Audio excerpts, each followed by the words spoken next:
안녕하세요. 저는 한국스트레스교육협회 박정우라고 합니다.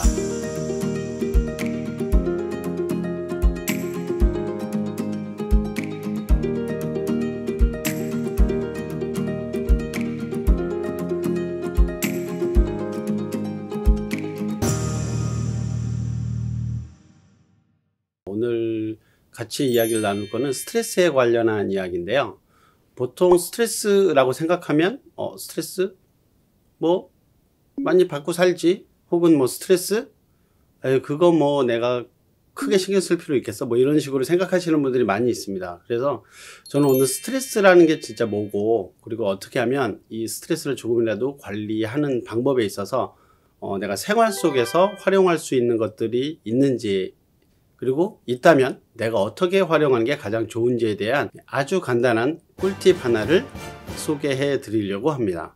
그래서 제가 일단 제목은 스트레스와 더불어 살기라는 말을 썼는데요. 우리가 이제 스트레스를 계속해서 받고 살아요. 사실은 이 스트레스라고 하는 말 자체가 원래는 물리학 용어였거든요. 그래서 어떤 힘을 가하면 그 힘이 전달이 되는 것, 이런 것들을 스트레스라고 해요. 그러니까 우리가 지금 이렇게 이걸 보고 계시잖아요. 이걸 보고 계시는 동안에도 스트레스를 받고 계신 거예요. 제 목소리를 듣는 것, 저를 보는 것. 그러니까 외부에서 오는 모든 자극은 전부 다 스트레스라고 합니다. 그런데 이 스트레스가 내 감각기관을 통해서 들어와서 이게 긍정적으로 발휘가 될지 부정적으로 발휘가 될지, 이게 달라지는 건데, 이게 흔히 부정적으로 발휘가 됐을 때 스트레스 받아 라고 이야기를 하죠. 그래서 우리는 스트레스라고 하는 거는 뗄래야 뗄 수가 없고, 살면서 스트레스 없이 또한 살아갈 수도 없습니다. 그래서 제가 스트레스와 더불어 살기라는 표현을 썼고요. 그래서 하나 여쭤볼게요. 자, 이거를 보시는 분들, 오늘입니다. 오늘은 언제 스트레스를 받으셨나요? 오늘입니다. 물론 이걸 지금 아침 일찍 일어나서 보시는 분들도 계실 거고, 저녁에 보시는 분들도 계실 텐데, 자, 오늘 언제 스트레스를 받으셨는지 한번 생각을 해 볼게요. 아직까지는 나는 스트레스를 받지 않았다, 이렇게 생각하시는 분들도 계시겠지만, 일단 이걸 보고 계신 분들이라면 무조건 오늘 스트레스를 받았습니다. 그 힌트는 지금 보시는 사진이 힌트가 될 수 있겠는데요. 모르시겠다 라고 생각하실 수도 있고, 아마 표정이 이렇게 바뀌실 수도 있어요. 지금 보이는 것처럼. 그래서 이렇게 째려보면서 스트레스 언제 받았냐고? 몰라서 묻나? 지금 널 보는 순간 지금 스트레스 받고 있다, 뭐 이렇게 이야기하실 수도 있습니다. 자, 그런데 아까 제가 조금 전에 보여드렸던 그 그림이 큰 힌트예요. 우리는 잠에서 일어나자마자 스트레스 상황입니다. 바꿔 얘기하면 스트레스를 받지 않으면 잠을 자다가 일어날 수가 없어요. 이게 무슨 얘기냐면, 우리 흔히 얘기하는 스트레스 받아 라고 하면서 내 몸을 스트레스 상태로 만들어내는 거는 호르몬이 작용을 하거든요. 그런데 이 호르몬이 어떤 작용을 하냐면 사실은 우리 몸에 활력을 주는 거예요. 에너지를 주는 겁니다. 다만 이게 너무나 과하게 있을 경우 이게 우리가 흔히 얘기하는 그 화가 나는 상황, 그리고 스트레스 받는 상황으로 되는 건데, 자, 여기 그래프를 하나 보여드릴게요. 코티솔이라고 하는 그 호르몬이 있습니다. 이게 아주 대표적인 스트레스 호르몬이에요. 근데 사실은 요 곡선을 보시면 일어나는 시간 새벽 6시에서 아침 9시 사이에 가장 높아요. 무슨 얘기냐? 스트레스 호르몬이 가장 높은 시기는 우리가 잠에서 일어나는 시기입니다. 왜 이때 가장 높냐면, 우리가 잠을 자고 있어요. 잠을 자고 있는 상태는 무의식이라고 이야기합니다. 혹시 의식 상태로 주무시는 분이 계실까요? 자면서 옆 사람 얘기 듣고 생각하면서 주무시고 아마 아무도 안 계실 거예요. 그렇게 무의식 상태에서 내 몸을 의식 상태로 완전히 깨우기 위해서는 내 몸에서 엄청난 에너지가 필요한데, 이 에너지를 스트레스 호르몬이 내주는 거예요.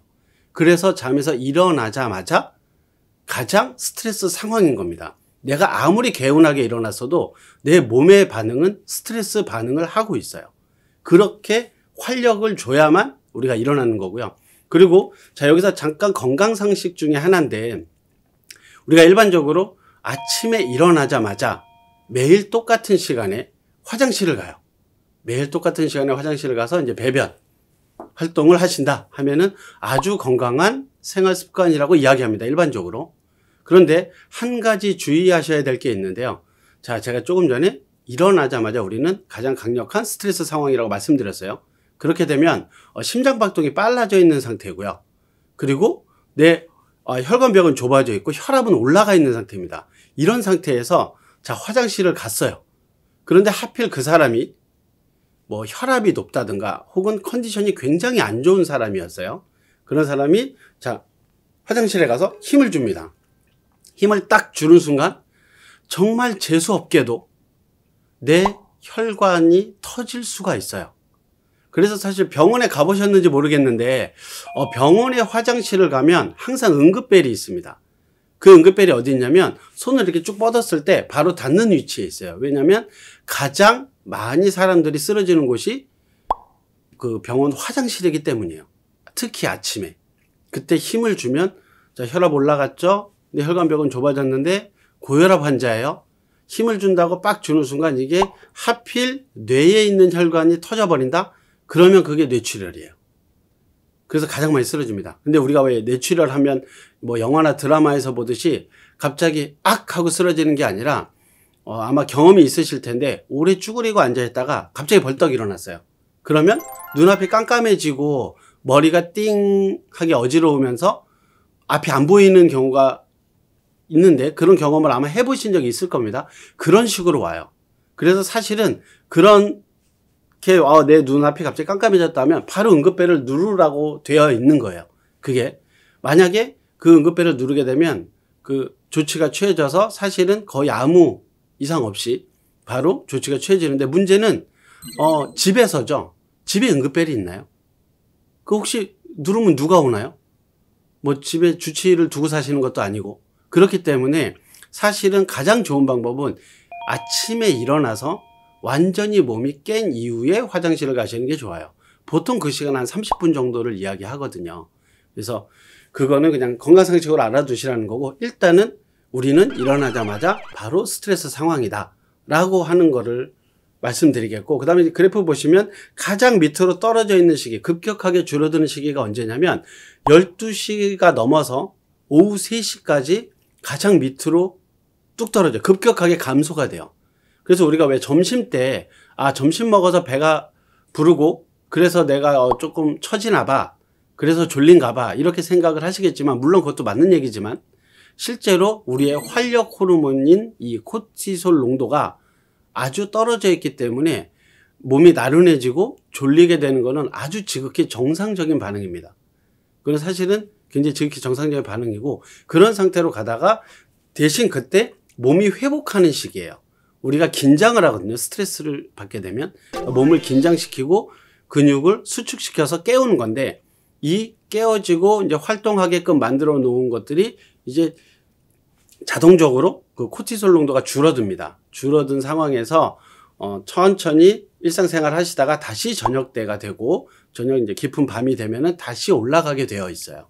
이게 아주 정상적인 코티솔 분비 곡선인데 사실 우리가 스트레스를 받을 때마다 이 코티솔이라고 하는 애가 튀어나와서 우리에게 활력을 주기도 하지만 과한 활력 때문에 굉장히 스트레스 반응으로 인해서 많은 질병 혹은 나에게 큰 해를 입히죠. 예를 들면 뭐 우울증이 올 수도 있고요. 뭐 화가 나서 그 어떤 일을 처리할 때 제대로 처리를 못하는 경우도 생기게 되고 그런 작용을 하는 게 모두 다 이 스트레스 호르몬 때문입니다. 한마디로 우리가 스트레스 관리를 한다라고 하는 거는 어떻게 이 호르몬을 관리할 것이냐, 내가 어떤 행동을 함으로써 이 스트레스 호르몬들을 적게 분비시킬 거냐가 사실은 스트레스 관리의 가장 기본이 됩니다. 그래서 이걸 알아두시면 되는데 아마 항상성이라는 말을 혹시 들어보셨는지 모르겠어요. 스트레스 항상성이라고 이야기하는데 뭐냐면 우리 몸은 원래 상태를 자꾸 유지하려고 해요. 그러니까 안 좋은 쪽으로 가면 빨리 정상으로 돌아오려고 하고 혹은 또 좋은 쪽으로 가도 원래 상태로 돌아오려고 하는데 스트레스 항상성이라는 게 뭐냐면 지속적으로 스트레스를 받았을 때 그런데 관리하지 않았을 때 내 몸의 상태는 점점 스트레스 상황에 맞춰갑니다. 그렇게 맞춰가는데 여기서 적절한 관리가 이루어지지 않으면 내 몸은 스트레스 상황에 세팅을 해버려요. 그리고 오히려 좋아지는 상황이 돼도 다시 스트레스 방향으로 되돌리게 되죠. 그래서 우리가 지속적으로 스트레스, 만성 스트레스를 받았는데 이거를 관리하지 못하고 또 어느 정도 해소를 해주지 못한 상태에서 그대로 두게 되면 내 몸은 점점점 안 좋은 쪽으로 계속 기준점을 맞춰갑니다. 아마 최근에 코로나 때문에 왜 코로나 블루라고 하는 그런 말들이 많이 나왔고, 그래서 우울증에 대한 이야기가 많이 나왔는데, 이런 것들이 마찬가지예요. 우리가 1년간이나 원치 않게 계속해서 안 좋은 상황, 그리고 기존에 했던 생활 패턴들이 많이 깨어져 버렸죠. 그리고 새로운 기준에 맞춰서 제대로 외출도 못하고 뭐 외식도 못하고, 자 그러면서 기존에 누렸던 생활들을 못하게 되면서 이 결핍의 욕구라든가 이런 것들 때문에 계속해서 스트레스를 받고 있었는데 적절히 풀어주지 못했다는 거죠. 그래서 우리의 스트레스 상승성은 지금 현재 안 좋은 쪽으로 가고 있다는 거예요. 이거를 빨리 돌려내기 위해서 평상시에 아주 작은 스트레스 관리 방법을 해주는 게 좋습니다. 아주 작은 거라도 단 한 가지라도 해주는 게 좋아요. 그래서 이제 그런 것들을 좀 소개를 시켜드리겠는데, 우선은 우리가 스트레스 상황 하면 뭐 때문에 받으세요? 돈 때문에 받는 분, 육아, 혹은 학업, 혹은 자기개발, 뭐 직장, 뭐 가정사 때문에, 기타 등등 여러 가지로 이 스트레스를 만들어내는 요소들은 굉장히 다양합니다. 그런데 중요한 건 내 몸에서 일어나는 신체적으로나 심리적으로 나타나는 반응은 어떤 상황에서 스트레스를 받는다 하더라도 항상 같은 방법으로 몸에서는 반응을 합니다. 그래서 이 반응만 제대로 잡아주게 되면 어떤 종류의 스트레스를 받는다 할지라도 충분하게 관리를 할 수 있다는 거죠. 그래서 제가 여기서는 스트레스가 뭔지 가장 쉽게 한번 이해를 시켜 드릴게요. 지금 사진에 보시면 군인이 있습니다. 자, 우리는 스트레스를 받으면 이게 아주 작은 스트레스든 혹은 아주 큰 스트레스든 상관없어요. 무조건 스트레스라고 하는 걸 받게 되면 지금 사진에 보이는 것처럼 이렇게 군인이 돼요. 한마디로 전투 모드로 바뀐다는 거예요. 그런데 그 상황이 나보다 훨씬 강해요. 만약에 내가 이겨낼 수 없는 상황이라면 이 전투 모드에서 도망가는 그 형태를 취하게 되고요. 만약 내가 충분하게 맞서 싸워 이길 수 있어 라고 하면 싸움의 형태로 갑니다. 그러나 이 둘 다 나를 전투 모드로 만든다는 것, 그리고 내 근육을 극도로 긴장시키고 혈압을 올리면서 굉장히 심장박동이 빨라진다라고 하는 것, 이거는 공통된 작용이에요. 그래서 아주 바쁜 이 현대인들은 스트레스 해소가 안 된다라고 이야기하는데 사실은 그 맞는 말이고요. 그리고 스트레스 해소라는 말 자체가 어떻게 보면 잘못된 말입니다. 스트레스는 절대로 해소되는 게 아닙니다. 스트레스는 해소되는 게 아니라 관리하시는 거예요. 그래서 이제 관리하는 방법 중에 아주 많은 방법이 있어요. 원래 가장 좋은 방법은 신체적인 방법과 심리적인 방법, 이 두 가지를 다 같이 해주면 가장 좋겠지만, 제가 여기서 알려드릴 거는 내 몸에서 일어나는 자연스러운 현상을 가지고 한번 어디서나 활용 가능한 것들을 알려드릴게요. 자, 우선 내 몸에 어떤 반응이 나타난다. 전부 이유가 있습니다. 예를 들면 기침을 왜 하는지 혹시 아시나요? 기침? 기침은 기관지가 좁아졌기 때문에 기침을 하는 거예요. 우리가 기침 감기에 걸렸다라고 하는 건 기관지가 좁아져서 계속 기침을 함으로써 이거를 기관지를 넓혀주려고 기침이 나오게 되는 거고요. 그래서 병원에 가서 약을 짓게 되면 이 기침 감기에는 기관지 확장제를 처방받습니다. 자, 하품은 왜 하는지 아세요? 하품? 뭐 졸려서 이렇게 이야기할 수도 있지만 뭐 그것도 맞는 얘기고요. 사실은 우리 혈관 내에 산소가 부족하기 때문이에요. 그래서 한 번에 많은 공기를 받아들이기 위해서 하품이라는 걸 하게 됩니다. 그래서 우리가 왜 하품이 전염된다라고 이야기하는 거는 밀폐된 공간 안에 누군가 하품을 하면 그 안에 있는 공기를 잔뜩 마셨죠. 그러면 그 밀도가 줄어들 거예요. 그래서 주변에 있는 사람들이 나도 부족해 라고 하면서 하품이 연쇄적으로 일어나는 거고, 그 안에 있는 산소를 받아들이기 위해서 우리가 하품을 하는 겁니다. 혹시 뭐 트름은 왜 할까요? 가스 생성이죠. 자, 가스가 차 있기 때문에 내 속을 편안하게 해주기 위해서 트름을 하는 거고요. 자, 이렇듯 우리 몸에서 일어나는 작용들은 다 이유가 있는데 제가 왜 이렇게 장황하게 설명드리냐면 저는 한숨에 대한 이야기를 하려고 해요. 우리가 일반적으로 한숨 쉰다라고 하면 굉장히 안 좋은 부정적인 의미로 받아들이는 경우가 많습니다. 만약 같이 일하는 사람 중에 누군가 한 명이 한숨을 쉰다. 그러면 힘든가? 이렇게 하시면 굉장히 착하신 분들이고, 야, 너만 힘드냐? 다 마찬가지야. 뭘 그런 걸로 한숨 쉬고 그래. 한숨 쉬지 마. 뭐 복 나가. 이런 식으로 안 좋은 표현을 한다는 거죠. 그런데 한숨이 왜 나왔는지를 한번 생각해 보셔야 돼요. 아까 기침, 하품, 트름처럼 다 이유가 있어요. 한숨을 쉰다라고 하는 건 그 한숨 쉰 사람에게 그 상황은 별거 아닐 수 있어요. 그런데 이 사람의 몸속에는 이미 스트레스 마일리지가 쌓일 대로 쌓인 겁니다. 그래서 한숨이 나오는 순간은 이미 스트레스 작용이 너무나 많이 일어나서 내가 힘들어 죽겠어 라고 하는 시그널이에요. 심호흡과 한숨은 다릅니다. 한숨은 뭐냐면 한 번에 들어 마셨다가 에휴 하고 확 뺐죠. 이게 가장 중요한 건데, 확 뱉게 되면 내 몸에서는 부교감 신경이라는 게 급격하게 작동해요. 스트레스 반대되는 호르몬들을 급격히 보내고요.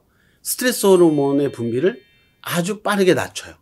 그래서 한숨은 반드시 제대로 쉬어야 되는 겁니다. 만약에 이걸 꿀팁으로 쓰신다면 내가 한숨이 나온다, 혹은 내가 스트레스를 많이 받았다 하시면 단 1분이어도 좋으니 나만의 공간, 왜냐하면 사람들 앞에서 한숨 쉬면 또 안 좋은 소리를 들을 수 있으니까 나만의 공간에 가셔서 단 1분이어도 좋아요. 제대로 된 한숨을 연속 3번 정도만 쉬시면 굉장히 이성적인 상태로 사람이 변하고요. 그리고 내가 화가 나서 우리 흔히 얘기하는 뚜껑이 열린다, 열받는다 하는 상황에서 굉장히 이성적으로 나를 차분히 가라앉힐 수 있게 됩니다. 실제 한번 해보시면 좋고요. 그래서 제가 오늘은 그 꿀팁 중에 한 가지 중에 가장 강력한 한숨에 대한 이야기를 했고, 그리고 이 한숨은 한숨 쉬라고 했더니 사람들이 막 이렇게 빠르게 가요. 그게 아니라 한숨은 사람마다 숨이 다르거든요. 이렇게 들어 마시고 내쉬고, 이걸 한 번 숨을 쉰다라고 이야기하는데, 후 하고 내뱉는 날숨 있죠. 이 날숨의 3배로 세팅돼서 나오는 게 한숨입니다. 내 몸에서 그렇게 3배로 세팅돼서 나오는 이유가 있겠죠. 그 정도로 해줘야만 내 부교감 신경이 바로 작동되기 때문이고, 혹시 너무 스트레스를 받거나 생각할 게 많아서 밤에 잠이 안 와요. 우리가 왜 꿀잠 자는 꿀팁들 인터넷 검색해 보시면 굉장히 많겠지만, 한숨을 이용할 수도 있습니다. 그냥 편안하게 누워서 불 끄고 누운 상태에서 그냥 들어 마시고 한숨 쉬듯이 내뱉는 거에만 집중을 해주세요. 그렇게 3분에서 5분 정도 하시면 아무리 정신이 말똥말똥 깨어있는 사람이랄지라도 내가 언제 잠들었는지도 모르게 스르르 잠들 수 있습니다. 만약 그렇게 잠이 들게 되면 실제로 내가 뒤척이면서 자려고 할 때보다 훨씬 더 편안한 수면을 취할 수 있고요. 아침에 일어났을 때 더 개운함을 느낄 수 있습니다. 자, 오늘 제가 알려드리는 거는 여기까지고요. 제가 실제 강의 때도 가장 많이 활용을 하는 거고요. 가장 좋았던 반응이 바로 이 한숨이에요. 그래서 제가 이걸 소개를 해드린 거고, 이거를 그냥 흘려들을 수도 있지만 한번 내 생활 속에 적용을 해보시고 지금 이걸 듣는 순간도 좋습니다. 오늘은 여기까지 하도록 하겠고요. 다음번에 또 다른 컨텐츠로 찾아뵙도록 하겠습니다. 감사합니다.